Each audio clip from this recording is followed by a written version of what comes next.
Later today, President Trump will address the Business Roundtable's quarterly meeting, where he will tout his pro-growth economic agenda and answer questions before more than 100 of our nation's leading CEOs. In fact, it's the largest attendance ever for this event because business leaders are so eager and encouraged by President Trump's return to Washington. This follows President Trump's roundtable yesterday with the Technology CEO Council here at the White House, where he met with key leaders in the technology industry. And last night, President Trump also held an official swearing-in ceremony in the Oval Office for Sean Curran, who is now the 28th Director of the United States Secret Service. Sean demonstrated unbelievable bravery under gunfire in Butler, Pennsylvania this past July when an assassin tried to kill President Trump. As someone who got to know Sean personally throughout the campaign last year, I can say unequivocally that there is nobody better suited for this important role. And following the confirmation of Labor Secretary Lori Chavez DeRomer last night, the Senate has now confirmed 21 of President Trump's well-qualified cabinet-level nominees, far outpacing the previous administration. And looking ahead, tomorrow, the president will welcome the Taoiseach Micheál Martin of Ireland for the annual White House Shamrock ceremony. And Thursday, President Trump will welcome the NATO Secretary General for a working meeting and lunch. On the economy, February's jobs report was good news for America, particularly our manufacturing sector. The manufacturing sector gained 10,000 new jobs in just 1 month under President Trump. This rebound was led by the automobile sector, where we saw 9,000 new auto jobs created already. That is the most auto jobs added to the economy in 15 months. This was a complete turnaround from the Biden administration, where we were losing an average of 9,000 manufacturing jobs per month last year. Reuters is out with a report that a number of companies are now looking at expanding their presence or bringing their businesses into America because of President Trump's policies. And just moments ago, before coming out here, I saw another report by Reuters revealing that Merck has opened a $1 billion facility at its North Carolina site. This is just the latest pharmaceutical company to boost its U.S. manufacturing in lieu of President Trump's tariffs. This announcement follows Eli Lilly's plans to invest at least $27 billion to build 4 new manufacturing plants here in the United States. And Pfizer has also said it's considering moving their manufacturing overseas right here to the United States of America. As the president has said over and over again, when we purchase products made in the USA, the profits stay here, the revenue stays here, and most importantly, the jobs stay here. And despite the globalist mainstream media's attempts to worry consumers, President Trump will not repeat the trend of past American presidents who broke their promises to the American public and smiled while they stuck a knife in the back of American workers and shipped their jobs overseas. Our country has lost more than 5 million jobs in more than 90,000 factories due to devastating globalization over the last 3 decades alone. North Carolina lost 300,000 manufacturing jobs, including 60% of its furniture manufacturing jobs in the years following NAFTA. And in Michigan, globalist policies destroyed 250,000 jobs, including 40% of the auto industry, which again we know is clawing back because of President Trump's action already. These are harrowing statistics that represent countless towns and families who have been completely destroyed. But the America Last globalist era is ending under President Trump. He will no longer allow our country and our workers, our hard-working American families, to be ripped off. On another very important issue for the president, he continues to work hard to secure the border. If you missed it yesterday, CBP launched an enhanced home mobile app with a new feature, the Intent to Depart, which offers unlawfully present aliens or those aliens whose parole has been revoked an orderly and defined process to notify the U.S. government of their intent to depart the country. The CBP Home app strengthens our mission to secure the border and provides illegal aliens with a straightforward way to leave now before facing much harsher consequences later. A new report from Bloomberg just found that the number of aliens trying to reach our country by traveling through the jungle to Central America dropped a whopping 99% last month. And this follows the incredible news that illegal border crossings plummeted last month as well, down 94% at our southern border from last February under the Biden administration. As President Trump made clear during his historic address to Congress, we must finish this job and continue to carry out the largest deportation campaign in American history. And that is why the President fully endorses the continuing resolution that is before Congress and was negotiated by Speaker Johnson. He is encouraging all Republicans to vote yes on this clean CR, which freezes funding at current levels and will prevent the Democrats from getting their long-awaited government shutdown. Voting against this CR will hurt the American people and kill the incredible momentum that President Trump has built over the past 51 days. And lastly, before I take questions, I would like to commend the Washington Post, who I believe is in the room today. According to a new report from Axios, the Washington Post is overhauling their newsroom structure. It appears that the mainstream media, including the Post, is finally learning that having disdain for more than half of the country who supports this president does not help you sell newspapers. It's not a very good business model. And that's why we have people in our new media seat. And today we have Sargar Anetti, who is the host of Breaking Points, a popular political YouTube news and podcast show that has racked up nearly 1 billion views on YouTube, several hundred million podcast downloads since its launch in June 2021. He's also a former member of the White House Correspondents Association, but is now a part of the thriving independent media.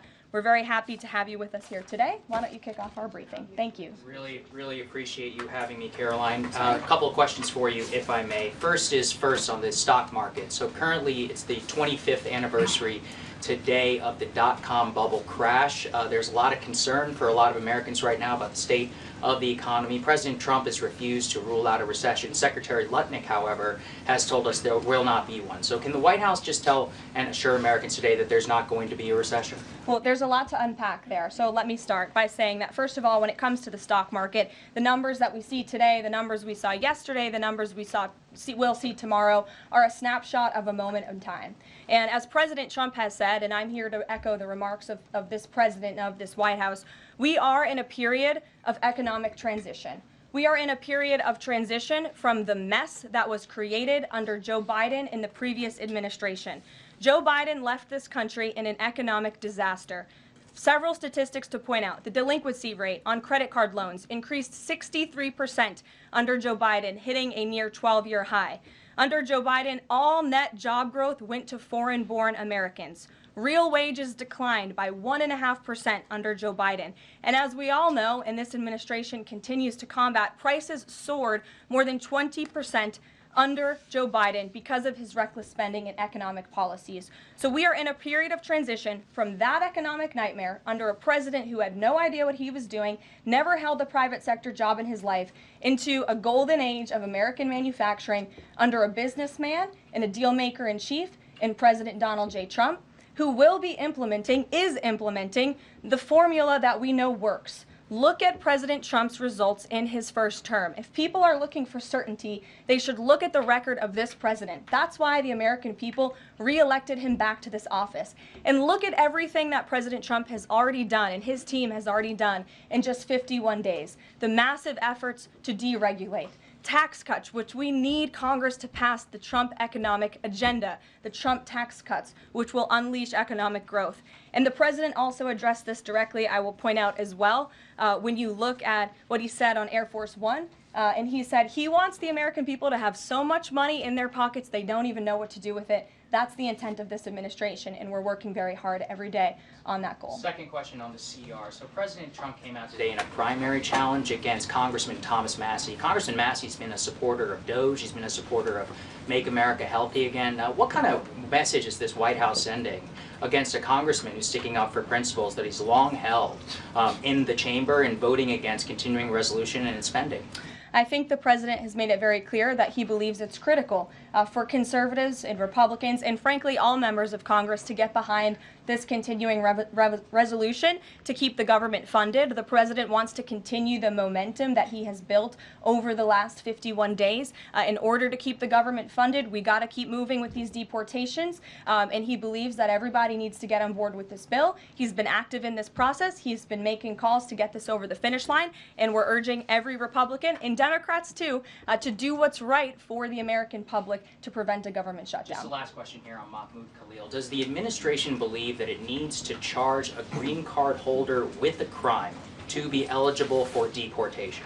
Well, in fact, Secretary Rubio reserves the right to revoke the visa of Mahmoud Khalil, and I'm glad you brought this up. Under the Immigration and Nationality Act, the Secretary of State has the right to revoke a green card or a visa for individuals who serve or are adversarial to the foreign policy and national security interests of the United States of America. And Mahmoud Khalil was an individual who was given the privilege of coming to this country to study at one of our nation's finest universities and colleges. And he took advantage of that opportunity, of that privilege, by siding with terrorists, Hamas terrorists who have killed innocent men, women, and children. This is an individual who organized group protests that not only disrupted college campus classes and harassed Jewish American students and made them feel unsafe on their own college campus, but also distributed pro-Hamas propaganda, flyers with the logo of Hamas. That is what the behavior and activity that this individual engaged in. And I have those flyers on my desk. They were provided to me by the Department of Homeland Security.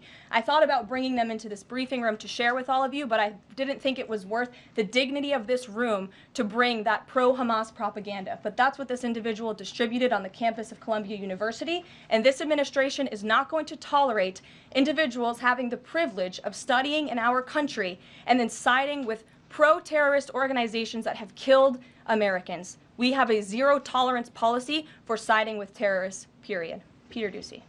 Thank you, Caroline. So you said that the Dow dropping and dropping and dropping is a period of transition. You're sure nobody here at the White House shorted the Dow? No, I don't think so. Okay. But is there any concern here that it's going to be harder to ask certain federal workers to retire if they look at their retirement accounts and they're getting robbed every day? Well, I'm glad you brought up workers, because that's exactly who President Trump is looking out for with his America First trade policy and his America First economic agenda. And if you look at, there's great indication to be optimistic about where the economy stands. And the American people, investors, CEOs, small business owners, but most importantly workers, should bet on President Trump, because his tariff policies, what he envisions is reciprocity, fair trade practices where American workers are put first and are no longer ripped off by foreign countries all over this world. President Trump says he's going to buy a Tesla today. Did he buy it? And when is the last time he drove a car? That's a very good question. I have heard the president remark that he misses being able to drive, that luxury of driving his own vehicle, although the beast is nice, but he is going to be viewing a Tesla that is making its way to the White House complex now, I can confirm. Perhaps the press pool today will have an opportunity to witness this very exciting moment later this afternoon, but a Tesla is on its way here now, and we'll see if the president likes it when he checks it out. So they're bringing him a Tesla to look at, and if he likes it, he's just going to buy it. You know, he's intent on, he's definitely going to buy one, but he'll take a look at it when it gets here later this afternoon. Full retail? Yes, full market price. Kelly. Can we talk about Canada? What is the status of President Trump having a conversation with Mark Carney? We have seen the president use the term governor to refer to Justin Trudeau. Will that moniker also go to Mr. Carney going forward? And is the decision to increase the tariffs, is that based on a specific economic metric that he looked at? Is it impulse? How would you describe his reaction to candidates? The president has not yet spoken to Mr. Carney, not since I checked, which was just moments ago. But certainly his phone is always open to leaders who wish to speak with him. As for the tariffs, the president made his position on this quite clear with the statement that he put out. And it was a retaliatory statement due to the escalation of rhetoric that we've seen out of Ontario, Canada. The president saw the Premier, Doug Ford, make an egregious and insulting comment threatening to shut down electricity for the American people, for hardworking American families. He made that threat. The president saw that and has an obligation and a responsibility to respond accordingly and represent the interests of the American people. So he has made the decision to add a 25% tariff. So now steel and aluminum tariffs will come into effect tomorrow at the rate of 50%. And our steel and aluminum industries have actually applauded these tariffs because, again, they know it's going to grow their industry here. It's going to allow them to export more steel that is made right here in the United States with American workers. Egregious and insulting are your words here, but that's what many Canadian leaders have said about the actions President Trump has taken toward Canada. And what do you think the timeline is for speaking to Mr. Carney? Because normally a sitting president speaks to a close ally very quickly when there's new leadership.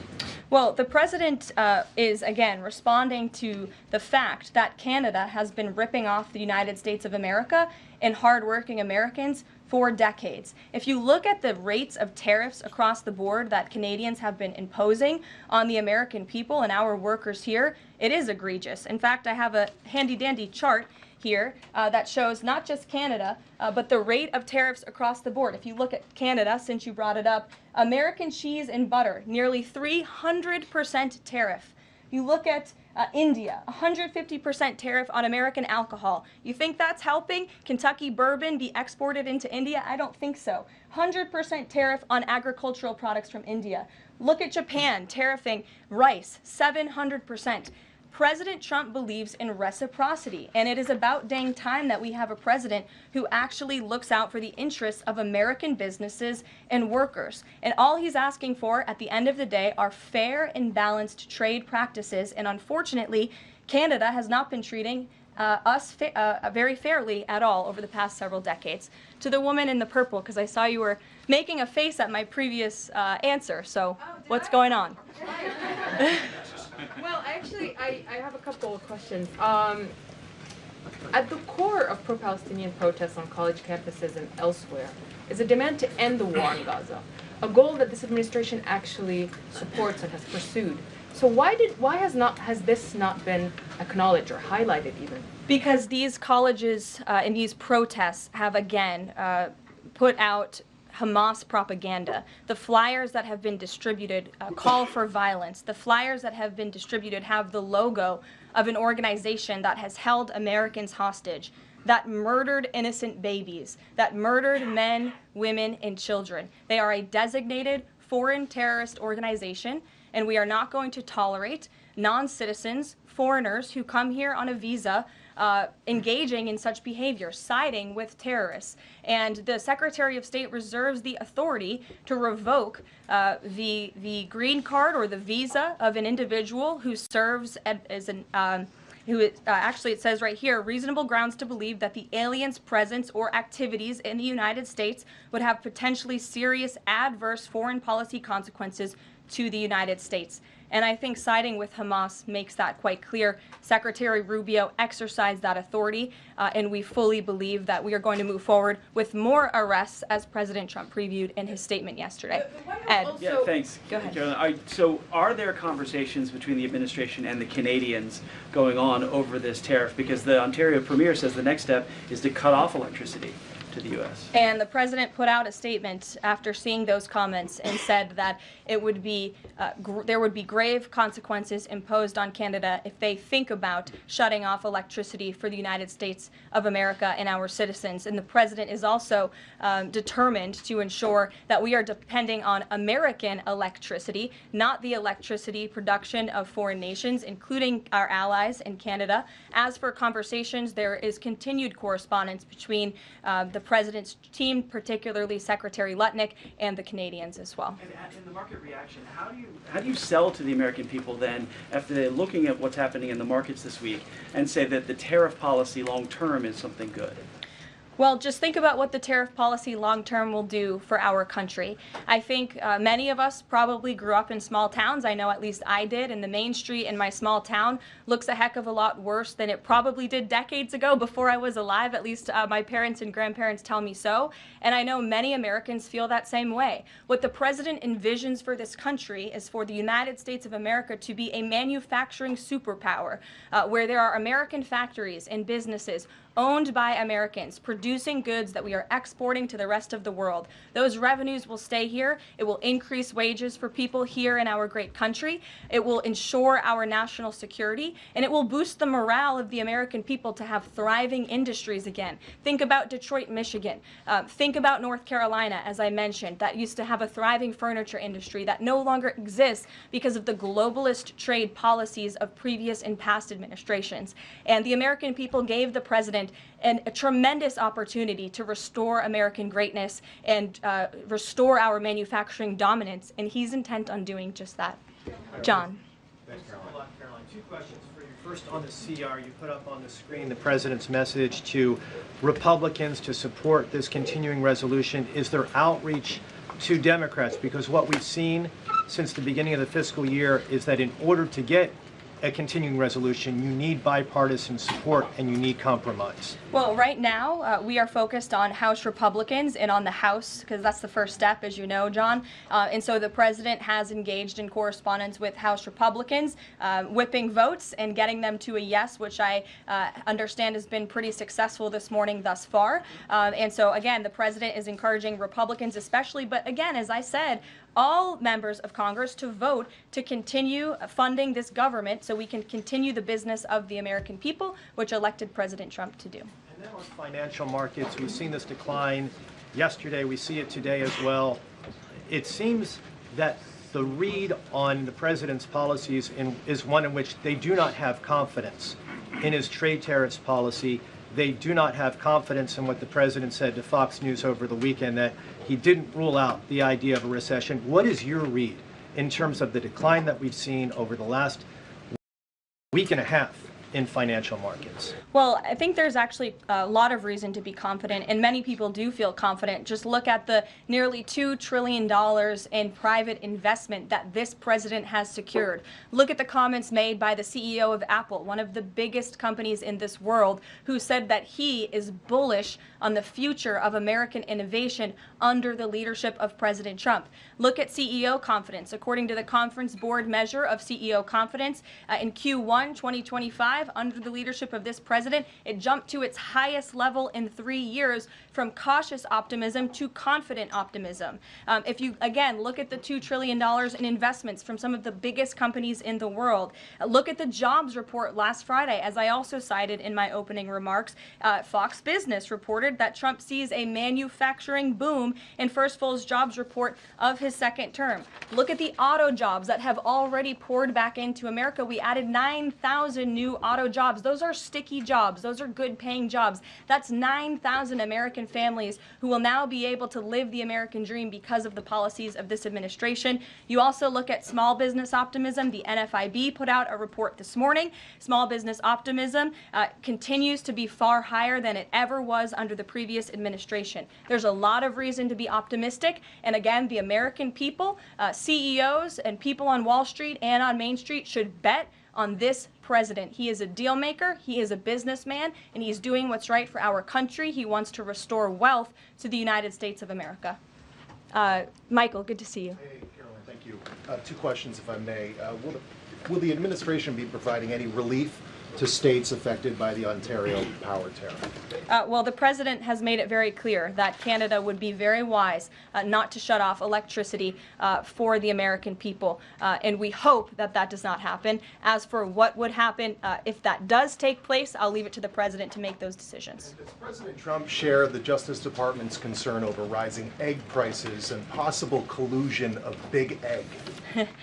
Well, we definitely do share the concerns of the American people when it comes to the price of eggs. However, good news, the average cost of a dozen eggs is actually down since Secretary Rollins and President Trump announced their plan. It's down $1.85. So that's good news on the cost of eggs. And as we know, under the Biden administration, egg prices went up 22%. This is another example of an economic mess that President Trump inherited, and the Secretary of Agriculture and the President are focused on fixing it. Secretary Rollins put out a 4-point plan rather, to address this crisis, and she has been honest and realistic with the American people, as this administration always is. It will take about 3 to 6 months to get the egg supply back to where it should be, but she's focused, and this administration is focused on doing that every day. Karen. Thanks, Caroline. Just back on the markets, you said that what we're seeing this week right now on Wall Street is a snapshot of a moment in time. But does the president think he bears any responsibility for the turmoil in the stock market this week? Look, the president is unwavering in his commitment to restore American manufacturing and global dominance, and I think he doubled down on that this morning with his new statement and the tariffs that will be implemented tomorrow on steel and aluminum. And he has said recently he's not looking at the market. He said you can't really watch the stock market, but all of the gains since Election Day have been erased in the S&P 500. At what point, how far do stocks have to fall before the president considers it a factor and changes course? Again, as I just said, the president will look out for Wall Street and for Main Street, just like he did in his first term, and people on Wall Street and Main Street should bet on this president. He's doing what's right for this country. Nick, good to see you. Good to see you too. Thank you, Caroline. So, is the president prepared, like what we saw with Congressman Massey, to pressure other Republican lawmakers into supporting this continuing resolution? Well, he is very much, as I said, engaged in this process. He's been making calls to lawmakers on Capitol Hill, and I think his statements against Congressman Massey speak for themselves, and I will let the president put out any additional statements if he chooses to, but he fully expects all House Republicans to vote for this continuing resolution. And just to follow up, can we start to anticipate seeing more of the president weighing in on upcoming 2026 races like we saw this morning? I'm not sure about that. I'm not even sure if I'm allowed to speak about that from this podium. I would check in with our outside political team for guidance on future races and the president's involvement. Elena. Thank you. I wanted to ask about some comments Elon Musk made yesterday. He said that there is $500 to $700 billion in waste and fraud and entitlement spending. He called it, quote, the big one to eliminate. Earlier this month, he also referred to Social Security as a Ponzi scheme. Should Americans expect changes, big changes, to Social Security and Medicare? President Trump has been unequivocally clear on this. He is going to protect Social Security and Medicare benefits and Medicaid for hardworking Americans who paid into these entitlement programs and deserve those hard-earned benefits. And unfortunately, the mainstream media has taken Mr. Musk out of context. I saw a Bloomberg headline that our team actually worked on getting updated and fixed because it was so wrong, and it took Mr. Musk out of context. What he was specifically referring to cutting was the waste and the fraud and abuse that does exist in these programs. According to an IG report from the Social Security Administration, there's more than $70 billion of fraud in the Social Security program alone that we know of. And so the president will continue to protect these programs for hard-working Americans, and actually cutting the waste, fraud, and abuse out of these programs will protect it for hard-working Americans. But Caroline, respectfully, he said around $500 to $700 billion. There was no evidence to claim that, and also if that is the case, that would represent more than a third of what Social Security paid out last year, maybe 20% of Social Security and Medicare. Again, combined. if you read his full quote, he said, we think, so it's an estimate based on what he's seen. He's not saying definitively, he's saying that's what DOJ suspects and thinks. And that's exactly why DOJ was created, to ensure that we are investigating the fraudulent spending, the wasteful abuse across our federal government. And I would remind everybody in this room that 77% of the American people support this effort by Elon Musk and DOJ to identify such waste, fraud, and abuse. Caroline. Go ahead. Thanks, Caroline. You're welcome. If we could just step back for a second.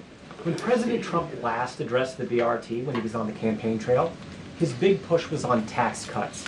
He's going there today as he's proposing tax hikes in the form of tariffs. Not And I'm true. curious He's not for doing why that. he's prioritizing that over the tax cuts. He's actually not implementing tax hikes. Tariffs are a tax hike on foreign countries that, again, have been ripping us off. Tariffs are a tax cut for the American people, and the president is a staunch advocate of tax cuts. As you know, he campaigned on no taxes on tips, no taxes on overtime, no taxes on Social Security benefits. He is committed to all three of those things, and he expects Congress to pass them later this year. I'm sorry, have you ever paid a tariff? Because I have. That's They it. don't get charged on foreign companies, they get charged on the importers. And ultimately, when we have fair and balanced trade, which the American people have not seen in decades, as I said at the beginning, revenues will stay here, wages will go up, and our country will be made wealthy again. And I think it's insulting that you are trying to test my knowledge of economics and the decisions that this president has made. I'm now regret giving a question to the Associated Press. Mary, go ahead. Hey, Caroline. I have two, if that's okay. The first one was on Russia, Ukraine. I know Special Envoy Witkoff said yesterday that Zelensky apologized in his letter to Trump. Can you share any more about that letter and what else might be interesting from it that we don't know? Yes, the president did reference that letter, as you're saying, in his joint address to Congress. And I do have an update. As you know, Secretary of State Rubio and our National Security Advisor Mike Waltz have been negotiating with the Ukrainians today in Saudi. They will be providing a full readout of that meeting very soon. But I can assure you and everybody here and the American people that the news we've received from that meeting throughout the day and the president has been briefed on is positive. This meeting has been productive. I will let Secretary of State Rubio and our National Security Advisor speak to the specifics of what has taken place today when they are ready to do so when the meeting concludes. Lindsay, go ahead. Referring to Mahmoud Khalil, the president has said this is the first of many arrests like this. Does the administration have a rough estimate of how many arrests you're planning to make similar? I don't have an estimate. I do know that DHS, based on very good intel that they have gathered at the direction of the president's executive order, which made it very clear to the Department of Homeland Security that engaging, as I said, in anti-American, anti-Semitic, pro-Hamas protests will not be tolerated. So since the president signed that executive order and since Secretary of Known has taken the oath at DHS, they have been using intelligence to identify individuals on our nation's colleges and universities, on our college campuses, who have engaged in such behavior and activity, and especially illegal activity. And so I don't have a readout on how many arrests will come, but I do know that DHS is actively working on it. And I also know that Columbia University has been given the names of other individuals who have engaged in pro-Hamas activity, and they are refusing to help DHS identify those individuals on campus. And as the president said very strongly in his statement yesterday, he is not going to tolerate that, and we expect all America's colleges and universities to comply with this administration's policy. Jasmine. Thank you so much, Caroline, for the question. On Canada, after all of these threats to increase tariffs or turn off electricity, I wonder, does this administration still consider Canada to be a close ally of the United States? Well, I think Canada is a neighbor. They are a partner. They have always been an ally. Perhaps they are becoming a competitor now. But as the president also laid out in his Truth Social post today, he believes that Canadians would benefit greatly from becoming the 51st state of the United States of America. And I actually looked into some of the research about the cost of living in Canada, and the cost of living is much higher than it is here in the United States of America. The average cost of a home in Canada is much higher. In Quebec, the highest tax rate for an income of $150,000 or more is 53.3%, more than half of Canadians' incomes they are being taxed on. So the president has made it clear that he believes Canadians would be better served economically, militarily, if they were to become the 51st state of the United States of America. Reagan. Thank you, Caroline. A week ago, Attorney General Bondi said a truckload of Epstein files had been delivered to her office from the SDNY. When can we expect those files to be released to the public? I would defer you to the Department of Justice. I don't have a timeline here. Do you have any update on the JFK files? I don't at this moment. Again, I would defer you to our DNI director, Tulsi Gabbard, and also the Department of Justice. I know that they are working on that diligently, as the president requested them to do. Christian. Thanks, Caroline. Two questions. Since we've been talking a lot about tariffs, have there been any updates on standing up the External Revenue Service to collect revenue from there? Well, we need reciprocal tariffs to go into effect first, and as you know, the president will be rolling those out on April 2nd, and then the next start of that process is collecting that revenue to ultimately create the External Revenue Service, which Secretary Lutnick is working very hard on and is quite enthusiastic about, if you have noticed from his media interviews. Can the president do that through executive action, or will it require legislation? Well, the president already signed an executive order to direct the Secretary of Commerce to establish the External Revenue Service, or at least to identify ways in which it can be done. I would defer you to the Department of Commerce for more on specifics on that. Sure, in the back. Thank you very much, Caroline. I have a few questions on South Korea and North Korea. First question, as you know, South Korean President Yoon has been released from illegal detention. What is the reaction of the United States as an ally? Is there a possibility of a summit with President Trump when President Yoon returns? Second question on North Korea. North Korea launched the several ballistic missiles into the West Coast yesterday. What is the White House's reaction on this? Sure. Yes, I'll start with your question on North Korea. We condemn these actions and we call on North Korea to stop their unlawful and destabilizing actions. As for South Korea, the U.S. and Republic of Korea's alliance is ironclad, and the Trump administration remains in close contact with our South Korean counterparts as we work together to promote a free and open Indo-Pacific. Sure. You didn't answer that release of a South Korean president from jail. I don't have anything on that, but I can certainly check in with the National Security Council and get back to you. Sure, good to see you. Press Secretary, many are concerned about the validity of President Biden's official actions and also his pardons of the possible criminal actions of individuals such as his family members and Liz Cheney, as information is emerging that many of his official actions were auto-signed, possibly even the pardons, and without his knowledge or consent. Does the White House have any information available currently that Biden was actually the one that approved and signed those pardons? And second question, will the DOJ investigate whether President Biden's cognitive decline allowed unelected staff to push through radical policy and pardons without his knowing approval? I don't know the answer to that question, but I can check in with our folks here who may know the answer to that question and get back to you. Dasha, go ahead. Caroline, you did a great job articulating the vision that President Trump has for what he believes his tariffs can do in terms of bringing jobs back to the United States. I asked you last week about how much Americans might need to buckle up for some short-term pain, a conversation that with the President and Treasury Secretary Scott Bessent have had with the people. I'm wondering, how high is the pain threshold for President Trump and for this White House as you watch some of the turbulence in the stock markets, as you field concerns from businesses and potentially see some of those approval ratings drop in the short term? How much is he willing to stomach that, and will he stay committed to his vision for tariffs even as all of this comes up? Well, the president has been working hard every single day to alleviate the pain that was inflicted by the previous administration through massive deregulation, through drill baby drill, as we like to call it, unleashing the might of our energy industry, which we know will ultimately drive down costs for consumers here at home. And again, as I mentioned, the president is intent on signing tax cuts for the American people to put more money back into their pockets, which will ultimately unlock consumer confidence. And again, I'll reiterate the president's words in layman's terms as he does best. The president wants the American people to have so much more money in their pockets, they don't know what to do with it. That's the goal of this administration through tariffs, through tax cuts, through deregulation, and through unleashing the potential of our energy industry. I have two more quick notes before I wrap up.